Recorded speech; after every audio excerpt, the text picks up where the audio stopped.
Offre-lui un remerciement. Offre-lui ton appréciation. Offre-lui une offrande qui dit, Seigneur, je t'apprécie. Alléluia. Oh là là là là là. Continuons, continuons. Bien-aimés, nous allons décoller. Offrons-lui, prions. Prions vers l'Éternel. Disons merci. C'est un moment bien bon pour lui de savoir que tu apprécies ce qu'il fait pour toi. Alléluia. Seigneur, nous te glorifions en ce moment. Nul n'est comme toi, Seigneur. Ta bonté est, Seigneur, immesurable, Seigneur. Tes merveilles sont épatantes, Seigneur, mon Dieu de gloire. Tu es bon pour nous. Nous voulons t'en dire merci. Nous voulons t'apprécier ce matin. Nous voulons dire à combien, Seigneur, mon Dieu, nous t'aimons pour tes petits et grands faits. Bien-aimés, ne me regarde pas. Apprécions le Dieu des cieux. Alléluia. Hey.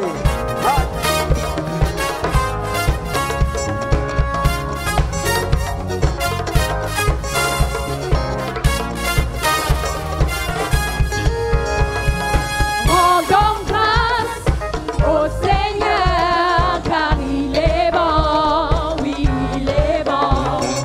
Rendons grâce au Seigneur, car il est bon, oui, il est bon, car il est digne, digne, car il est bon, oui, il est bon, car il est digne, digne, car il est bon, oui, il est bon, car il est digne, digne, car il est bon, oui, il est bon, car il est digne, digne, car il est bon, oui, il est bon.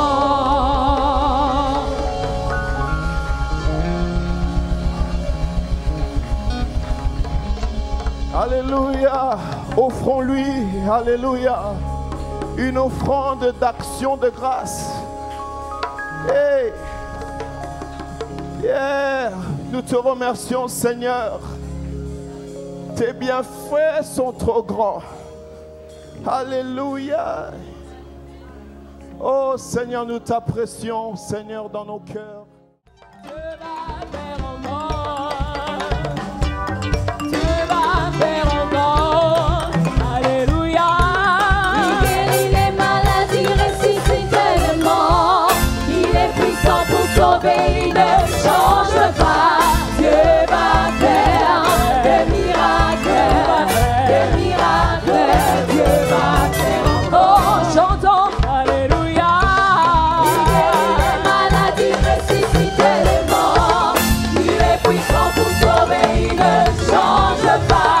Dieu va faire des miracles, des miracles. Chantons Alléluia. Il guérit les maladies, ressuscite les morts. Il est puissant pour sauver, il ne change pas. Dieu va faire des miracles. Alléluia. Oh, chantons, chantons, chantons, Alléluia. Il ressuscite les morts. Il est puissant pour sauver, il ne change pas, non. Dieu va faire des miracles. Dieu va faire encore. Dieu va faire encore. Dieu va faire encore. Dieu va faire encore. Dieu va faire encore. Il va faire encore. Seigneur, il va te guérir. Dieu va faire encore. Seigneur, il va te guérir. Dieu va faire encore. Seigneur, il va te bénir. Dieu va faire encore. Alléluia. Alléluia. Est-ce que tu sens la présence de Dieu? Est-ce que tu sens ta foi monter un peu là? Écoutez, écoutez. Ce que nous faisons, oh Dieu aime ça. Nous sommes en train de proclamer qu'il est capable. Il est capable. Il va guérir les malades. Il va délivrer ici en Seigneur. Nous proclamons ce qu'il fait avant qu'il a déjà fait. Nous le louons avant même le fait. Oh là là. Est-ce que vous comprenez? Mais non, on va continuer dans cette confession-là.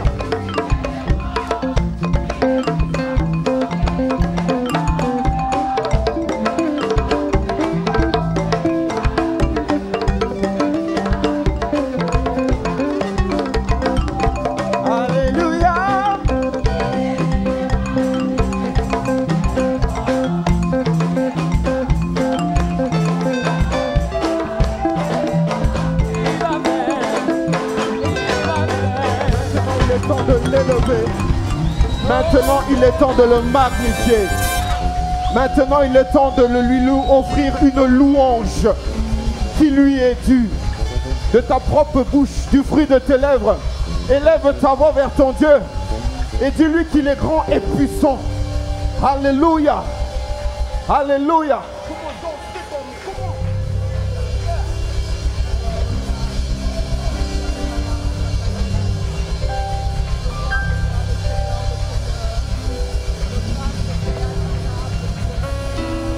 De qui tu es pour nous, Éternel.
Bien-aimé, offre-lui la meilleure de ton adoration ce matin. Que tout ton cœur bondit d'amour vers ton Dieu, lui confessant qu'il est le Dieu en ces lieux, le Père éternel en ces lieux, l'alpha et l'oméga. Nous te rendons. Alléluia. Nous te rendons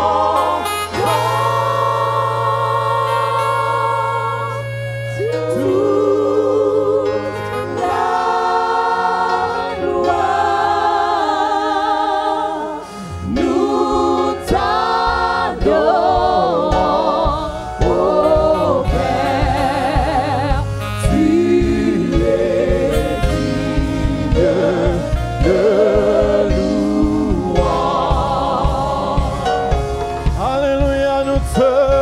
chantons. Nous te rendons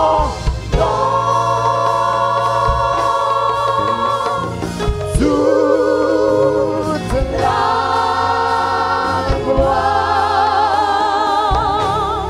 Nous t'adorons, ô Père.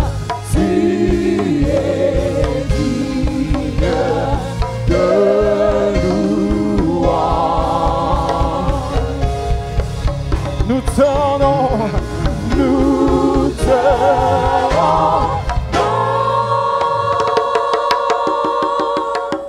toute la gloire. Nous t'adorons, ô Père. Tu es digne de louange. Bien-aimé, maintenant adore ton Dieu. Maintenant élève son saint nom dans ton cœur. Brandis vers lui ton appréciation de qui il est pour toi. Adorons-le.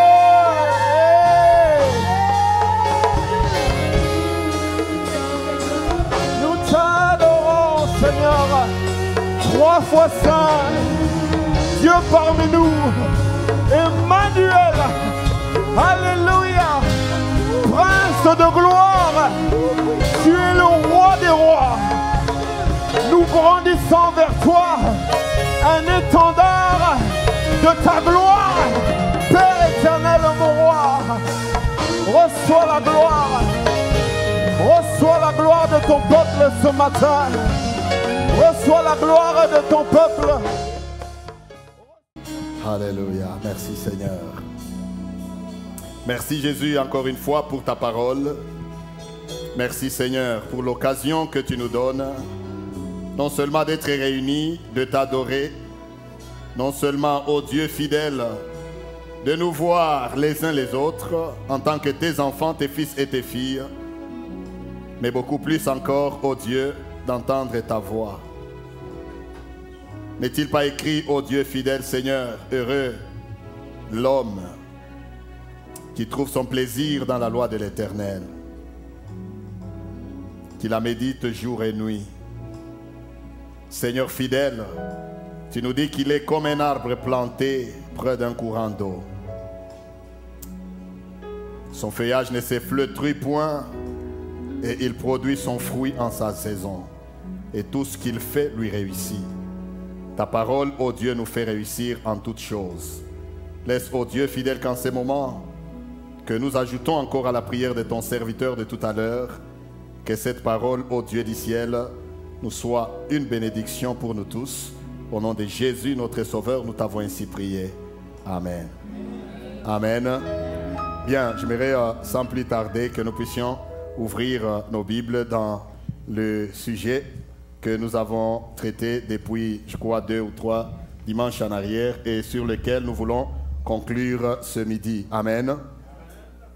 Donc, nous ouvrons nos Bibles, nous allons relire avant que je ne puisse rappeler quelques points et continuer dans la portion de ces jours. Nous sommes dans Romains au chapitre 12. Romains chapitre 12 et à partir du premier verset,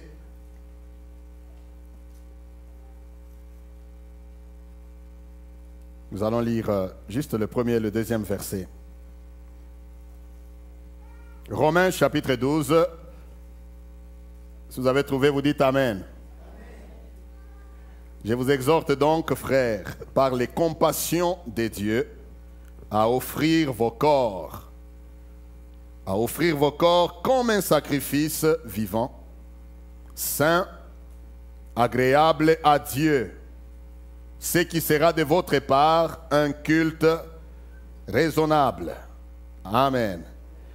Et le deuxième verset que nous voulons ajouter ce midi, c'est le deuxième verset. Il dit, ne vous conformez pas au siècle présent. Ne vous conformez pas au siècle présent, mais soyez transformés par le renouvellement de l'intelligence, afin que vous discerniez quelle est la volonté de Dieu, ce qui est bon, agréable et parfait.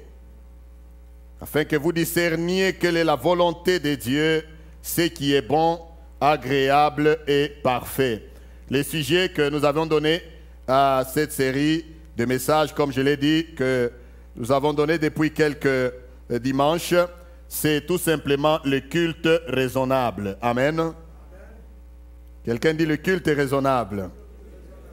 Le culte raisonnable, nous n'allons pas rentrer dans les détails, mais nous expliquions largement ce que nous entendions par cela pour dire que qui dit culte, eh bien, ne dit pas que ce que nous venons faire dans ces quatre murs, mais qui dit culte dit tout simplement toute notre vie, une vie d'adoration.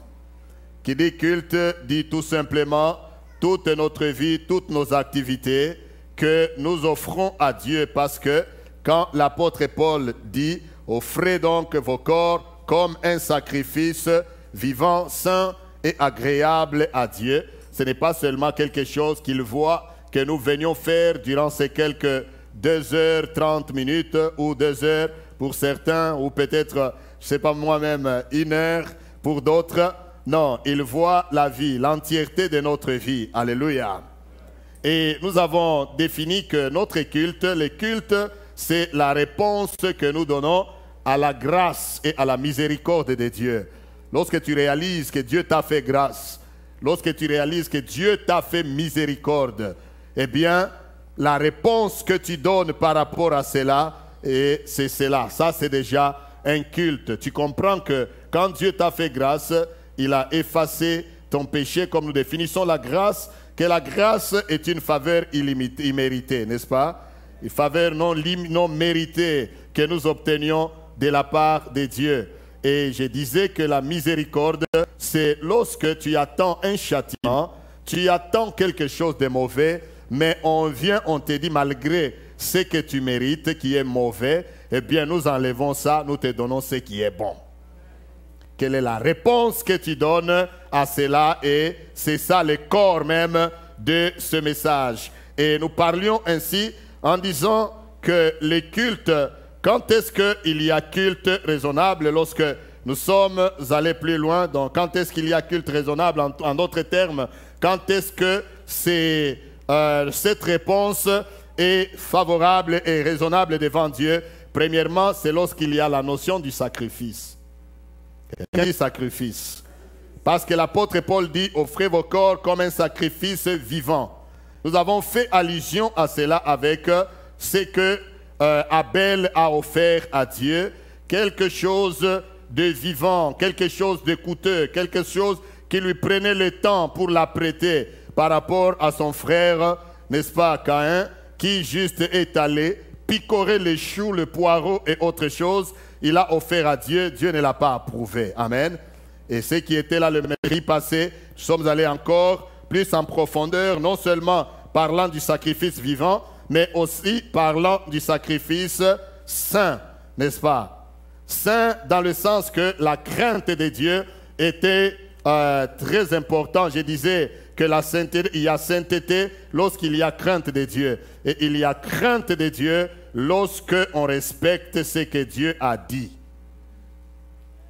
Très important. Parce que ne soyons pas juste une église qui développe l'esprit de religion. Nous venons, nous sautons, nous acclamons, nous crions, nous sortons, nous partons. Non. La pensée et la finalité de Dieu, c'est sa crainte dans nos cœurs. Que nous soyons des hommes et des femmes qui craignent Dieu. Touche d'abord quelqu'un qui craignons Dieu. Qui développe l'esprit de religion. Craignons Dieu. Aujourd'hui, les gens sont à la recherche des miracles, à la recherche des choses qui frappent aux yeux. Mais la pensée de Dieu, ce n'est pas un miracle qui soit difficile ni impossible. Ce n'est pas ce dont tu as besoin qui coûte cher à Dieu, mais c'est toi-même qui lui coûte cher. Dieu peut tout te donner, mais il ne voudra pas te perdre. Quelqu'un dit Amen. Tu es plus cher à Dieu que tout ce dont tu as besoin. C'est pourquoi il t'a donné sa vie, et cette vie, il te l'a donnée à travers Jésus-Christ, son Fils unique. Donc nous devons craindre Dieu. Nous devons avoir en nous la crainte de Dieu et marcher dans ses prescriptions. Nous montrions, nous n'avons pas le temps de rentrer là-dedans. J'étais en train de montrer un exemple négatif. Le mercredi, là, nous avons montré l'exemple négatif et l'exemple positif des gens qui ont suivi exactement ce que Dieu avait dit. Nous allons continuer. Donc, s'il y a culte raisonnable, quand il y a notion du sacrifice, quand il y a la notion de la crainte de Dieu, ça veut dire dans la sainteté. Et aujourd'hui, nous allons terminer par dire il y a culte raisonnable quand il y a respect du modèle de Dieu. Disons Amen. Quand il y a respect du modèle de Dieu. Quelqu'un dit le modèle de Dieu. Je voudrais que nous le disions avec conviction. Le modèle de Dieu. Il y a culte, ton culte sera raisonnable devant Dieu lorsque tu vas respecter son modèle.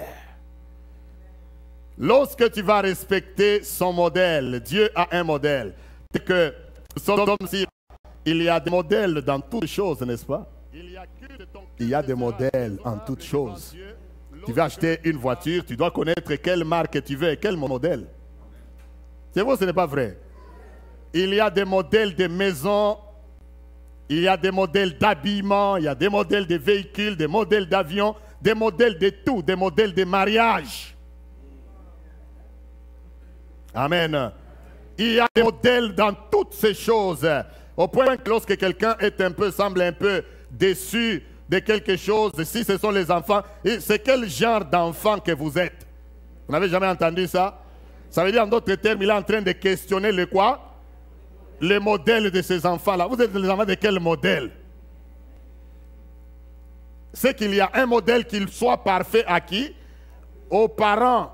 Quand ils disent ça à leurs enfants, il y a un modèle. Quelqu'un dit modèle. Il y a un modèle qui soit parfait. Même dans l'habillement, nous-mêmes qui sommes hommes et qui sommes hommes dans le sens général, des frères et des sœurs, n'est-ce pas? Non, il y a des modèles, tu peux regarder, et il y a des gens qui sont piqués comme on dit en anglais. Ils regardent des modèles, ils disent ça c'est vieux. C'est vrai ou ce n'est pas vrai? Tu n'as pas besoin d'aller juste choisir un habit que non. Après tout, il suffit tout simplement de couvrir le corps. En réalité, entre parenthèses, c'est ça, n'est-ce pas? Mais nous devenons exigeants. Nous ne disons pas, nous ne pensons pas que ce que je veux, c'est juste couvrir le corps. Non, nous ne faisons pas ça. Nous voulons en plus de couvrir le corps, que je le couvre dans un modèle quelconque que je veux, qui me plaît. Ça peut te plaire toi, mais aussi longtemps que c'est mon modèle à moi, c'est à moi. C'est vrai ou ce n'est pas vrai? Amen. Même les véhicules, comme je venais de le dire, lorsque tu as besoin, tu ne vas pas dire que non, après tout, c'est juste un moyen de déplacement. Mais vous allez voir que c'est l'argent que je vais mettre là-dedans. Il faut que j'ai quelque chose de bien, quelque chose qui me plaît. Tu prends ton argent, tu achètes, tu ne vas pas acheter n'importe quoi. Tu es en train de faire quoi?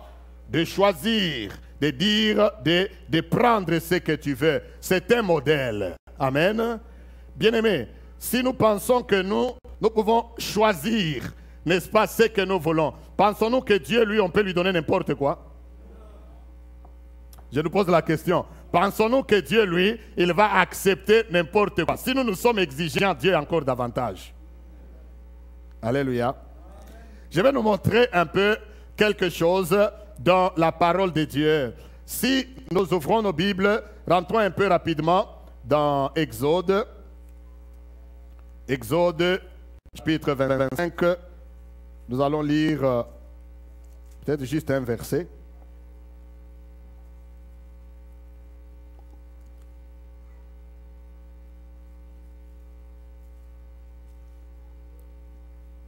Nous avons déjà passé beaucoup de temps à démontrer la raison pour laquelle Dieu avait fait sortir Israël. La raison qu'il brandissait devant Pharaon, il lui a dit c'était pour qu'ils aillent faire quoi? Me servir et m'adorer dans le désert. Et je disais, j'insistais qu'en sortant de l'Égypte, eh bien, quand Dieu a voulu le faire ainsi, l'objectif, il y avait la sortie de l'Égypte avec comme deux objectifs. Pour Dieu, il fallait que ce peuple aille lui bâtir un tabernacle dans le désert et le servir ici. Comme ils n'avaient pas de territoire propre à eux, Dieu a aussi jugé bon de leur donner la terre de Canaan qu'il avait promise déjà depuis longtemps à leur père. Mais maintenant, lorsqu'il veut qu'il lui bâtisse un tabernacle, Dieu ne veut pas qu'on lui bâtisse n'importe lequel. Moïse, bâtis-moi seulement ce que tu entends par tabernacle. Est-ce que c'est ça? C'est ça maintenant, c'est pourquoi j'ai dit il y a, bien aimé, il y a culte raisonnable quand il y a le respect du modèle de Dieu. Nombreux parmi nous, nous cherchons la gloire de Dieu, n'est-ce pas? Nous voulons voir la gloire de Dieu. Tu gémis, tu cries le jour et la nuit. Dieu, montre-moi ta gloire dans ma vie. Bien aimé, la gloire de Dieu n'est pas loin de chacun de nous.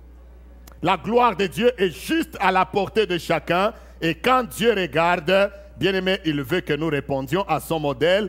Et lui aussi répondra à ce que nous lui demandons. Dans Exode chapitre 25, il dit ceci. La Bible dit ceci, c'est Dieu qui parle à Moïse. Nous vous épargnons de beaucoup de choses qui commencent. Mais regardez juste le verset 9. Je vais juste nous lire le verset 9 et puis aller au verset 40. La Bible dit, vous ferez, c'est Dieu qui parle, n'est-ce pas? Il dit, vous ferez le tabernacle et tous les ustensiles. Notez bien, non seulement le tabernacle, mais aussi tous les ustensiles. Donc tous les détails, les choses, les matériels qui doivent rester dans le tabernacle. Dieu dit, vous ferez le tabernacle et tous ces ustensiles, d'après quoi? D'après quoi? D'après le modèle que je vais te montrer. Alléluia. Vous avez vu ça? Il dit, vous ferez le tabernacle et tous ces ustensiles, pas d'après un modèle que vous avez vu en Égypte. Parce que déjà, souvenez-vous, la culture en ce temps-là, les gens adoraient toutes sortes de dieux. Il y a des dieux qui acceptent n'importe quoi, mais les dieux d'Abraham, les dieux d'Isaac, les dieux de Jacob, lui il s'est dit, lui il n'accepte pas n'importe quoi. Dis d'abord à quelqu'un que Dieu était un Dieu exigeant. Quelqu'un dit Amen. Il dit ici à Moïse, il dit, vous ferez le tabernacle et tous ses ustensiles d'après le modèle que je vais te montrer. Maintenant, tournez aussi la page au verset 40 du même chapitre. Il dit, regarde, vous avez trouvé, même chapitre, chapitre 25, le verset 40. Amen. Suivez-moi bien là où je nous conduis, dans ces temps que nous avons. Regarde, c'est Dieu qui insiste. Si vous voyez quelque chose revenir dans un chapitre comme ça, 2 fois, ça veut dire que c'était très important. Aïe, aïe, aïe, aïe, quelqu'un dit Amen. C'était très important. Dieu insiste, il dit, regarde et fais d'après le modèle qui t'est montré où? Sur la montagne. Il insiste à Moïse, il dit, Moïse, regarde. Vous savez, le travail qu'avait Moïse, lui, c'est lui qui allait à la montagne. C'est lui à qui Dieu montrait le tabernacle et ses ustensiles. Et Dieu avait choisi les hommes capables, les Bétzalel et sa compagnie, pour pouvoir refléter ce que Moïse leur disait. Vous pouvez vous rendre compte, le travail qu'avait Moïse, c'est de voir. Il voit, Dieu lui montre, et il vient, il leur dit exactement ce qu'il a fait quoi? Ce qu'il a vu. Il dit, j'ai vu, c'était comme ça, c'était comme ça, c'était comme ça. La couleur, c'était ainsi. Ici, c'était fait en or. Là-bas, c'était en bois. Exactement, ici, c'était de telle longueur, de telle largeur. Si vous lisez la parole de Dieu, vous verrez que c'est des choses que la grâce vraiment nous a épargné de beaucoup. Amen. Comme je le disais le mercredi, si nous devrions observer tous ces détails, je pense qu'il y en a qui choisiraient tout simplement pour dire que Dieu, je ne saurais pas faire tout ce qui est demandé, je suis incapable. À titre d'exemple, je disais ici, lorsque même on devait amener le bélier, Dieu exigeait que pour la propitiation, pour enlever le péché de quelqu'un, si quelqu'un a péché, en l'occurrence un sacrificateur, il devrait amener un jeune taureau. Donc ça veut dire que lorsqu'on te voyait déjà, toi tu viens au temple avec les jeunes taureaux, que tu le dises ou pas, on sait déjà qu'il a fait quoi? Il a péché, il y a péché dans sa vie, dans la vie de cet homme.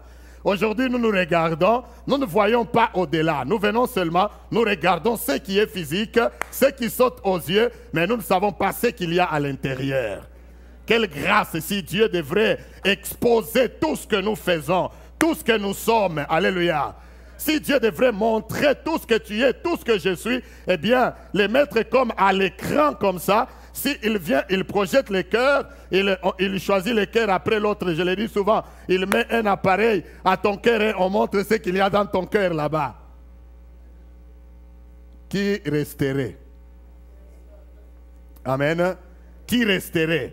En effet, le Seigneur l'a fait, n'est-ce pas? Lorsque les gens sont venus, ils ont attrapé cette femme en flagrant délit d'adultère. Ils sont venus avec elle et avec les pierres pour dire que cette femme a commis l'adultère. Selon la loi de Moïse, elle doit être quoi? Lapidée.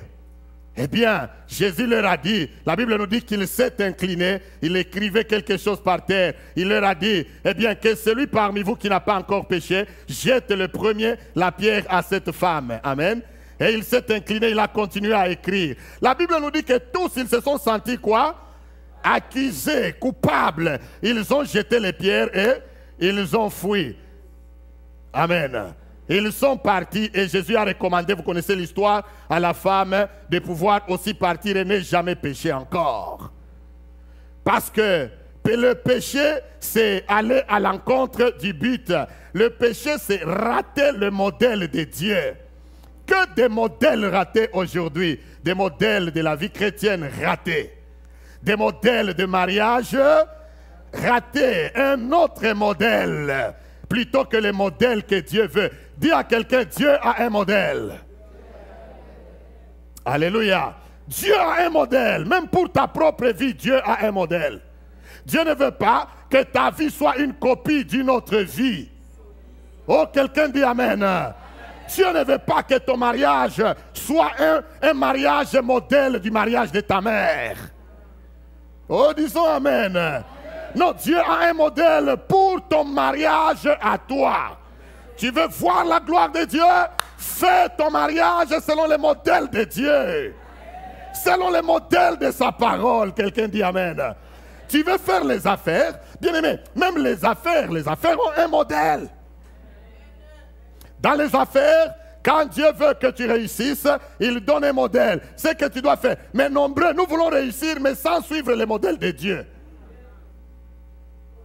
Aïe, aïe, aïe. Touche d'abord quelqu'un, dis-lui aïe, aïe, aïe, aïe, aïe. Toutes les fois que tu feras quelque chose, rassure-toi que tu le fais selon... Ça, c'est difficile. Amen. Même si tu veux parler, même les petits détails, même le langage ici, parle selon le modèle. C'est pourquoi l'apôtre Paul dit dans Romains 12, là où nous avons lu, il a dit, ne vous conformez pas au siècle présent. En d'autres termes, il dit, ne suivez pas le modèle du monde de ce siècle. Est-ce que nous comprenons ces choses? Bien aimé, tu veux que ta vie aille plus loin, Dieu a un modèle pour ça. Amen. Dieu a un modèle. Il dit à Moïse, il insiste, il dit Moïse, regarde bien, regarde et fais selon le modèle qui t'est montré où? À la montagne. Reflète ce que tu as vu à la montagne. Reflète, dis ça à ceux qui bâtissent, qu'ils bâtissent comme ça. Si vous bâtissez autrement, je ne viendrai pas. Je vais vous le montrer tout à l'heure. Amen. Ok, allons un peu rapidement. Allons un peu, restons toujours dans Exode. Amen. Restons dans Exode. Bien. Tournons nos pages, allons au chapitre 40.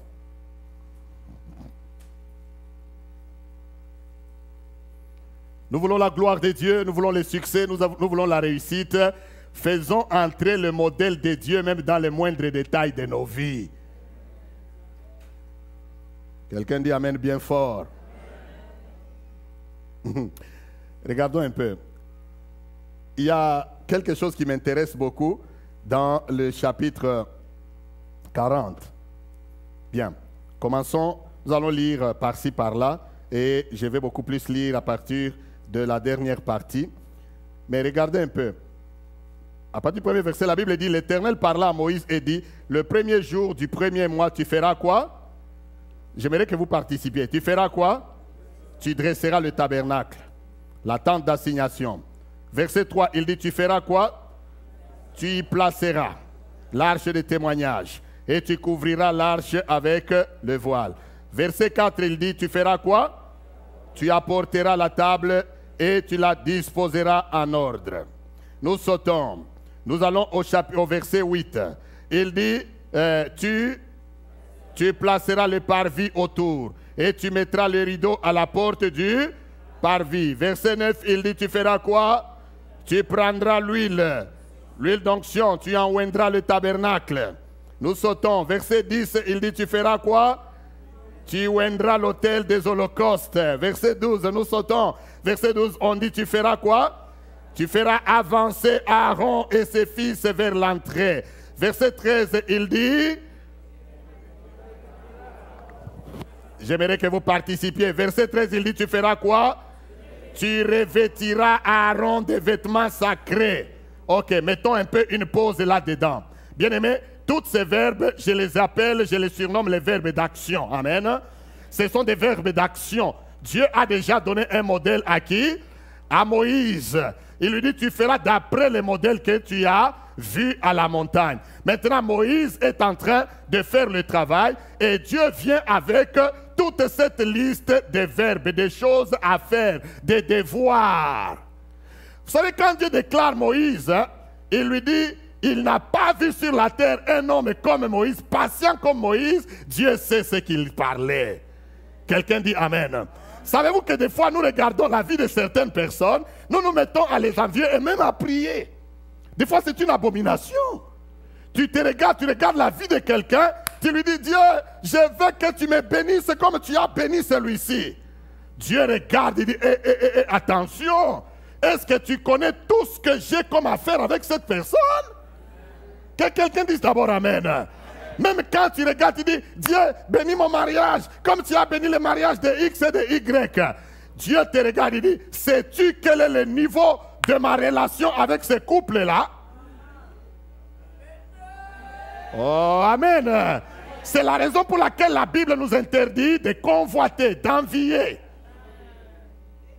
N'envie personne. N'envie aucun ministère. N'envie aucune église. N'envie aucun chrétien. N'envie aucun mariage. N'envie aucune affaire. N'envie aucun homme sur la terre. Suis le modèle tel que Dieu veut que tu sois et que tu fasses. Quelqu'un dit Amen. Regardez Moïse. Tu peux le regarder et dire, Dieu fait de moi comme Moïse. Dieu regarde sur le trône, il sourit. Il dit, est-ce que toi tu peux suivre les détails comme Moïse? Amen. Toi, tu peux suivre les détails comme Moïse pour que je fasse avec toi et par toi et pour toi comme je fais avec Moïse. Quelqu'un qui meurt, Moïse meurt et on ne sait pas. A-t-il été enterré? On ne sait pas. Où est-ce qu'il est? On ne sait pas. Il a tout simplement disparu, bien que la Bible dise qu'il est mort. Et quand vous lisez plus loin, là n'est pas mon message, mais quand vous lisez plus loin, la Bible dit que le corps de Moïse, les anges, comment on dit? Se le sont disputés. C'est ça le tournure francophone. Se sont disputés de ce corps-là. Vous comprenez ça? S'en sont disputés. L'ange Michael est descendu pour combattre, pour le corps. Quelque chose qui est en train de pourrir. Amen. Les démons veulent le prendre et dire, hey, ne jouez pas. Hein. Ce n'est pas parce qu'il est déjà mort que vous pensez que nous allons l'abandonner. Non, pas question. Quand tu plais à Dieu, quand tu fais son modèle, bien-aimé, Dieu combattra pour toi, même dans la tombe. Parce que tu es à lui et à lui seul. Dieu connaît ce qui lui appartiennent.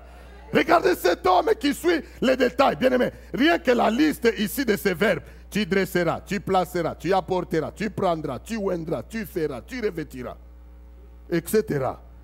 Si c'est toi et moi, Dieu, attends d'abord, tu es encore au tu dresseras, tu ne sais même pas comment d'abord tu vas dresser.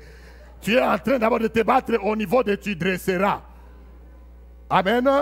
Lisez seulement, soulignez ça dans votre Bible si vous voulez. Il dit tu dresseras, tu y placeras, tu apporteras. Tu placeras, tu prendras, tu oindras, tu feras, tu revêtiras, etc.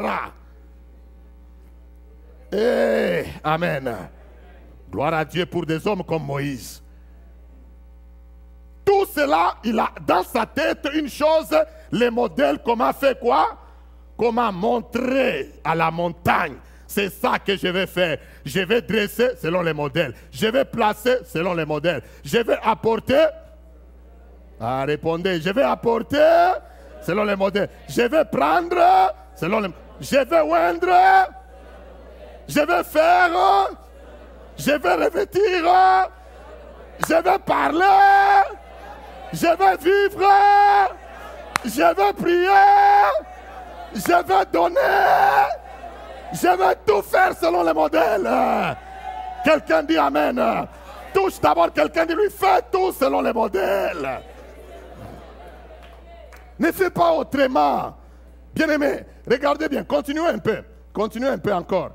Toujours dans le même chapitre. Regardez, à partir du verset 19, la Bible dit, et il étendit la tente sur le tabernacle, et il mit la couverture de la tente par-dessus. Comment? Non, lisez. Il dit comment? Comme l'Éternel l'avait. Oh mon Dieu.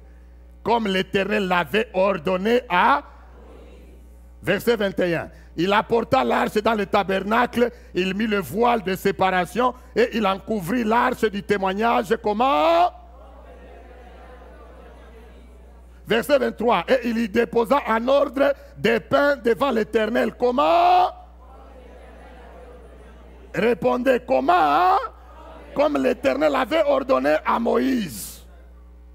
Amen. Verset 25. Et il en arrangea les lampes devant l'Éternel. Comment? Comme l'Éternel avait ordonné à Moïse. Et etc. Donc Moïse a suivi quoi? Tous les modèles. Il a fait tout. Aïe, aïe, aïe, aïe. Que Dieu nous accorde sa grâce. Bien-aimés, nous voulons la gloire, nous voulons le succès, nous voulons la réussite, les miracles. Mais nous faisons des choses selon notre modèle, mais nous voulons les résultats de notre modèle.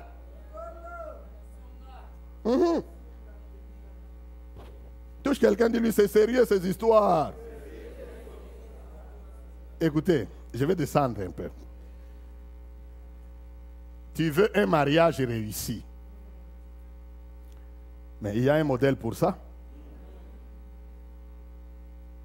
Allô? Et un modèle exige ces détails. Ne va pas renverser les équations et tu veux le bon résultat. Amen. Je suivais une émission au courant de la semaine. Ça a encore enrichi mon message. J'ai dit voilà, c'est ça que Dieu m'a déjà enseigné, que je dois donner à son peuple durant toute cette période. C'est ça, ça a enrichi davantage ce point. C'était le témoignage d'une femme. C'était une émission, c'était tard dans la nuit. Une radio chrétienne. Dans ma voiture, je n'écoute aucune autre radio. Même le Weda Network, je ne l'écoute jamais. Moi, je suis sur une émission chrétienne 24 heures sur 24. Si ce n'est pas cette émission-là, c'est le CD. Amen. Regardez, cette femme, c'était une émission qui conseille. Vous savez, ces émissions-là où vous appelez, on conseille, mais c'est chrétien. C'est une femme qui a l'expérience, qui est dans le counseling et elle est en train de conseiller. Les gens appellent, ils posent leurs problèmes et puis elle leur donne selon la direction de la parole de Dieu. Alors cette femme a appelé en pleurs, en larmes. Tu peux le sentir même à la radio. Elle est en train de pleurer. Elle dit qu'elle est séparée de son mari. Elle était mariée quand elle était jeune, je ne sais pas, entre 18 et 22 ans. Et elle est chrétienne. Elle était chrétienne. Sa mère était une femme qui priait beaucoup et qui lui avait dit dès le départ: ne va pas épouser quelqu'un qui ne connaît pas Dieu. Elle dit, mais moi j'ai rencontré ce jeune homme à l'école. Il m'a donné toutes les belles paroles possibles. Il a fait toutes sortes de promesses. Et j'y suis allé au-delà de ce que ma mère avait dit. Je l'ai épousé. Nous avons eu 2 enfants. Ils ont commencé à grandir. Cet homme-là a commencé à m'abuser, d'abord moi-même, me frappant. Et il a commencé à abuser sexuellement nos petits-enfants, nos enfants. Quand elle disait ça, elle était en sanglots. Et la dame pour la conseiller, lui pose tout simplement une petite question. Et où est-ce que vous en êtes aujourd'hui? Il dit, au moment où je t'appelle cet homme, je ne sais même pas là où il est, mais je me demande. Non, elle a dit, au moment où je te parle, on était déjà séparés, mais il a tendance à faire quoi? À revenir. Que dois-je faire? J'ai béni Dieu pour la question, que cette dame-là, elle est très sage. Elle lui a dit, est-il maintenant transformé? Elle dit, non, il ne l'est pas. Il est dans la drogue, La femme a répondu, ça, ta question est hors question. Oublie ça, ferme la porte et continue à chercher ton Dieu. L'amertume dans le cœur de cette femme qui était abusée, c'était le fait qu'elle essayait de rebobiner sa vie, de rentrer dans le passé. Sa mère est déjà morte. Mais maintenant, elle est en train de vivre les résultats. Amen. Si elle avait obéi, elle s'est dit, si j'avais suivi ce que ma mère m'avait dit, je n'allais pas connaître toutes ces choses que je connais. Ça veut dire maintenant, sa mère lui donnait un modèle. Amen. Mais elle, la pression de la vie lui montrait aussi un autre modèle. Maintenant, elle est dans un autre modèle, mais elle voulait les résultats de notre modèle. Ça ne marche pas comme ça. Amen. Combien de gens veulent les bonnes choses, les bons résultats, mais ne faisant pas ce que ça prend? Aïe, aïe, aïe, aïe, aïe. Amen. Même la vie spirituelle, tu veux une vie spirituelle forte, jeûne et prie. Lis la Bible, la parole de Dieu. Être affermi dans la foi, ça ne prend pas nécessairement que tu viens, tu t'assois et on t'enseigne. On va t'enseigner jusqu'à quand? Il y a des choses, nous nous enseignons nous-mêmes. Amen.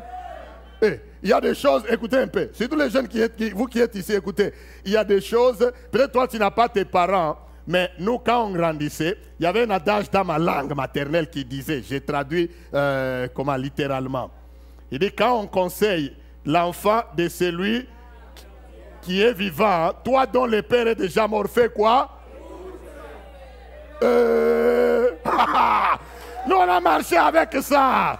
On conseille celui dont les parents sont là, son père est vivant, il est en train de lui donner des conseils. Mais là, toi, ton père n'est pas là. Qu'est-ce que tu vas faire?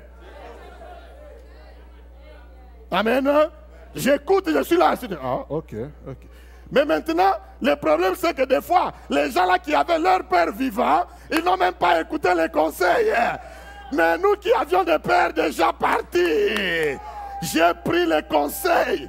Alléluia. Je prends, je saisis cela et je mets en pratique. Et la vie marche. Quelqu'un dit Amen. Bien-aimés, soyons sages selon la parole de Dieu.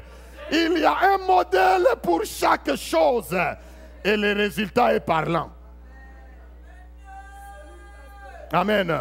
Le résultat est parlant. Je vais vous montrer. Vous avez vu ça, n'est-ce pas? Allons, pour terminer, avant d'aller vers la fin, avant de tirer des conclusions, je nous donnerai 4 recommandations. Mais avant d'aller, regardez un peu les résultats. Comme on dit que Moïse fit tout comme l'Éternel l'avait ordonné. Maintenant, allez au verset 34. Vous êtes avec moi?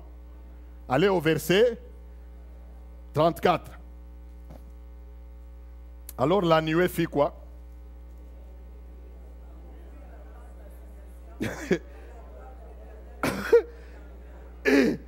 Amen. Des fois, nous qui commençons à lire ça, nous pensons que c'est moindre des choses. Écoutez, on dit alors. Quelqu'un dit d'abord alors. Frère, disons d'abord alors. Alors. Après maintenant, comme résultat, la nuée couvrit la tente d'assignation. Et la gloire de l'Éternel fit quoi? Remplit le tabernacle. Moïse ne pouvait pas entrer dans la tente d'assignation parce que la nuée restait dessus et que la gloire de l'Éternel remplissait le tabernacle. Aussi longtemps que durant leur marche, les enfants d'Israël partaient quand la nuée s'élevait de dessus le tabernacle, et quand la nuée s'élevait ne s'élevait pas, il ne partait pas, jusqu'à ce qu'elle s'élève. La nuée de l'Éternel était de jour sur le tabernacle et de nuit, il y avait un feu aux yeux de toute la maison d'Israël pendant toute leur marche. Quelqu'un dit Amen. Ça veut dire que Moïse a tellement observé, Dieu a approuvé. Il a mis son sceau. Il a dit, voilà, c'est ça que je voulais. Nous collaborons. Maintenant, j'envoie ma nuée. J'envoie la gloire pour couvrir le tabernacle. Bien-aimé, qui n'a pas besoin de la gloire de Dieu dans sa vie? Touche quelqu'un, dit lui, la gloire a un prix. Amen. La gloire a un prix. Quelqu'un dit Amen. La gloire pour ton mariage, la gloire de ton mariage a un prix. La gloire dans tes affaires, elle a un prix à payer. L'un de ces prix, c'est de respecter le modèle de Dieu. Parle selon le modèle de Dieu. Descendons encore un peu plus bas. C'est pourquoi Paul a dit, ne vous conformez pas. Nous voulons un culte raisonnable. Nous devons apprendre à faire les choses comme Dieu. Quelqu'un dit Amen. Il y a un modèle que le monde parle et il y a un modèle que les chrétiens doivent parler s'ils veulent voir la gloire de Dieu. Toi, ton modèle, et moi, quand on se rencontre là, la première des choses que tu veux, tu cherches dans ton esprit qui on va critiquer aujourd'hui.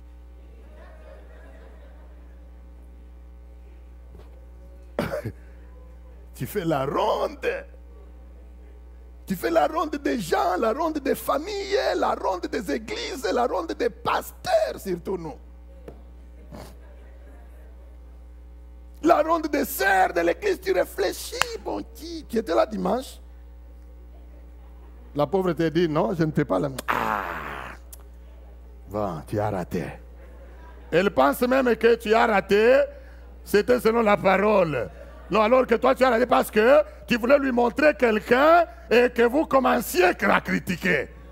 Mais entre-temps, en semaine là, tu veux quoi? La gloire.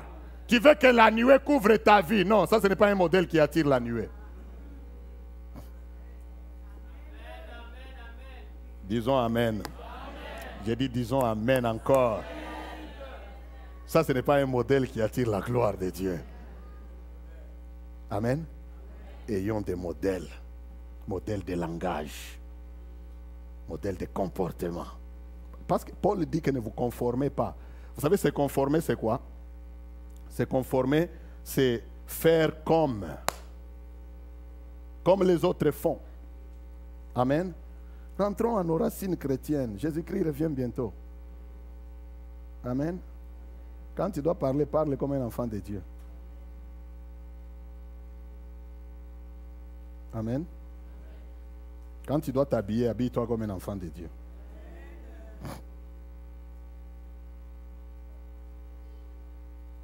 Disons Amen.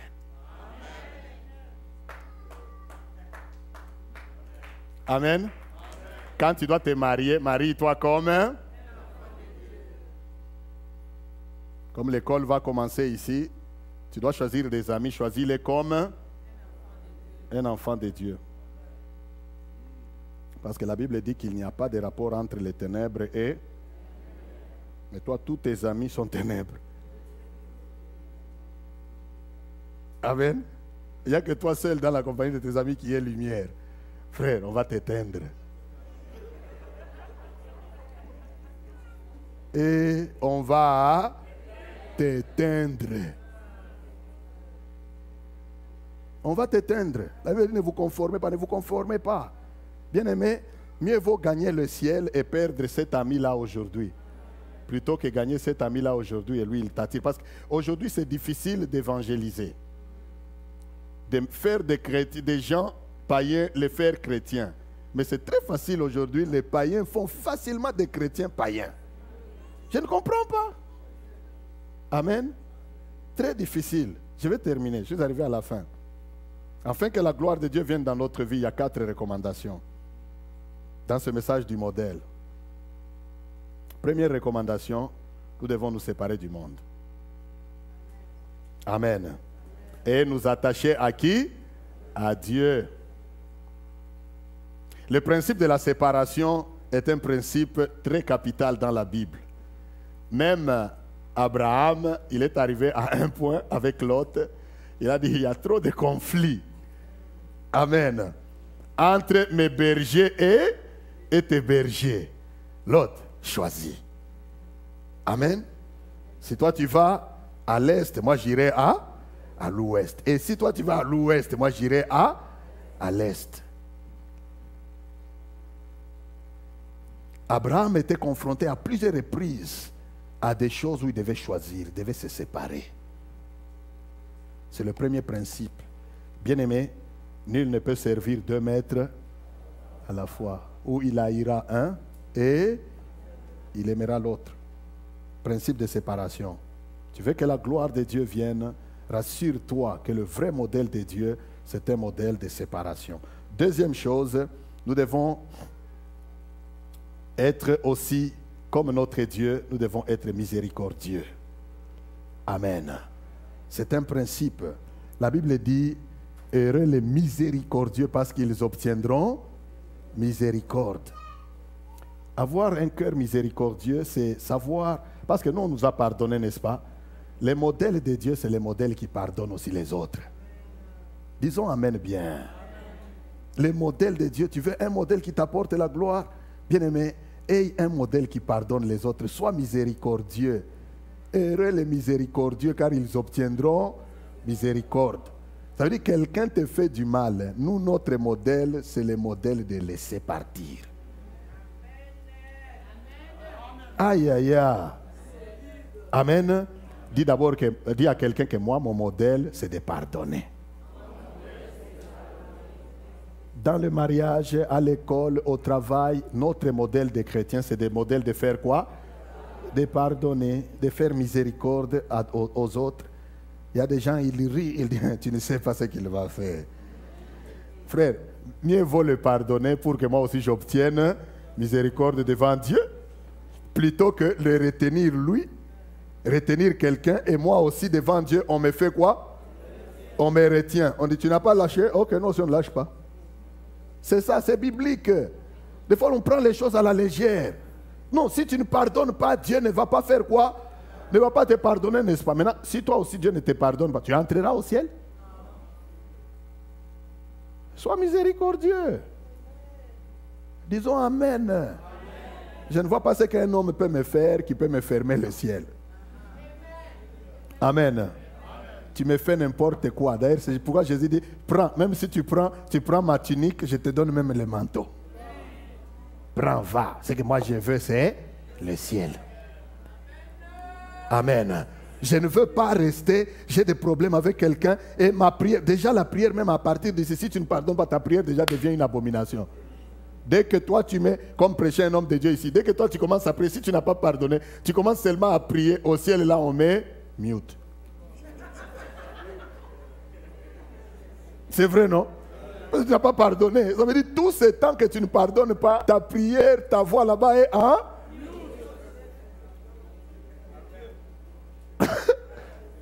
Que Dieu nous fasse grâce. Heureux les miséricordieux, car ils obtiendront miséricorde. Troisième chose, troisième recommandation, imitons Christ. Amen. Soyons semblables à Jésus. L'apôtre Paul dit, il le recommande, il dit, même quelque part, que soyez mes imitateurs comme moi je le suis de Christ. Nous devons imiter Jésus-Christ, l'homme, le modèle parfait, le modèle par excellence. Amen. Un homme qui faisait le bien, un homme qui a pardonné même à la croix. Il dit, Père, qui peut pardonner dans ces douleurs-là? À la croix. Ça te fait mal et puis toi tu dis, Père, pardonne-leur parce qu'ils ne savent pas. Hein? Toi tu dis, tu ne sais pas, il sait. Il sait ce qu'il m'a fait, il sait. Dieu veut que tu dises seulement qu'ils ne savent pas ce qu'ils font. Imitons Christ. C'est ça son modèle. Et dernière recommandation, continuons à louer et à adorer le Seigneur. Amen. Continuons à louer et à adorer le Seigneur. Jésus a dit à la femme samaritaine, l'heure est venue où les vrais adorateurs adoreront le Père en esprit et en vérité. Est-ce que le modèle que tu pratiques dans ce domaine-là est un modèle qui peut t'apporter la gloire? Amen. Amen. Est-ce que c'est un modèle qui peut t'apporter la gloire? Que Dieu bénisse sa parole. Amen.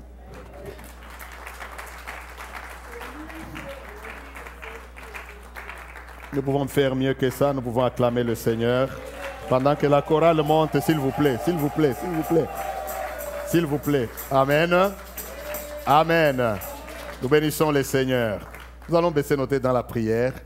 Avant d'aller plus loin, je vais te donner l'occasion. Toi qui n'as pas encore accepté Jésus-Christ dans ta vie. Amen. Toute chose que nous voyons autour de nous passera. Ça veut dire que ta vie est en train d'aller sur un autre modèle que Dieu ne veut pas.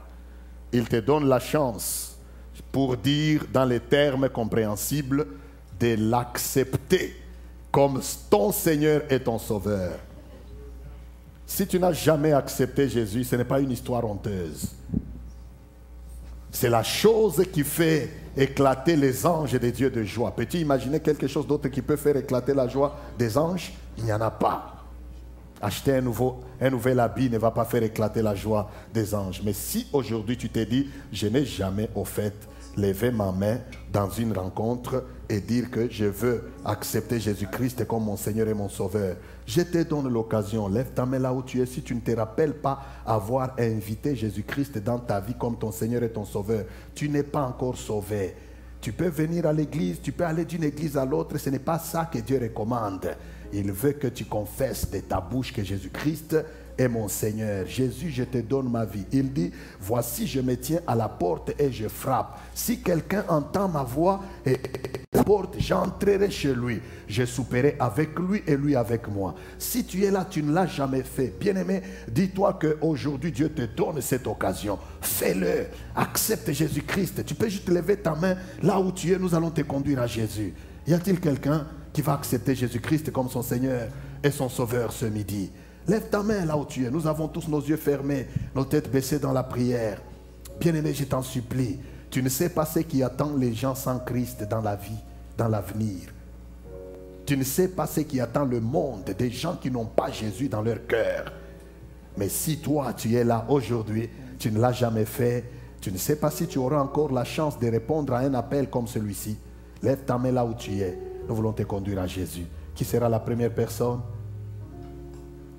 Sommes-nous tous chrétiens? Sommes-nous tous enfants de Dieu? Gloire au Seigneur. J'aimerais que nous chantions un chant et nous allons prier le Seigneur. Peut-être que ta vie est en train d'aller sous un autre modèle que tu ne veux pas, mais tu t'es dit, Seigneur, fais-moi grâce. J'aimerais que ma vie soit une vie modèle de Dieu. Que mon mariage soit le mariage modèle de Dieu. Mes affaires, j'aimerais qu'ils soient couverts de ta gloire. Toi qui es là, qui veux prendre la décision de faire, n'est-ce pas, des choses telles que la gloire de Dieu va revenir et atteindre ta vie. Je te prierai de lever ta main là où tu es. Nous allons aussi prier le Seigneur pendant que nous chantons ces chants.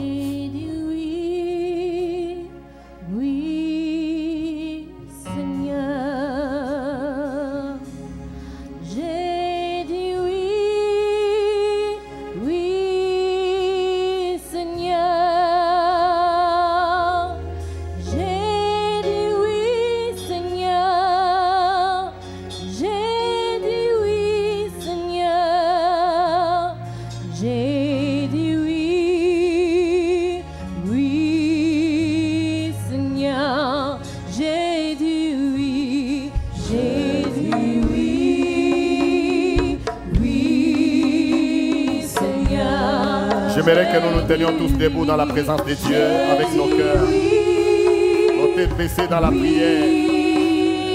Alléluia. Nous chantons ces chants dans un esprit de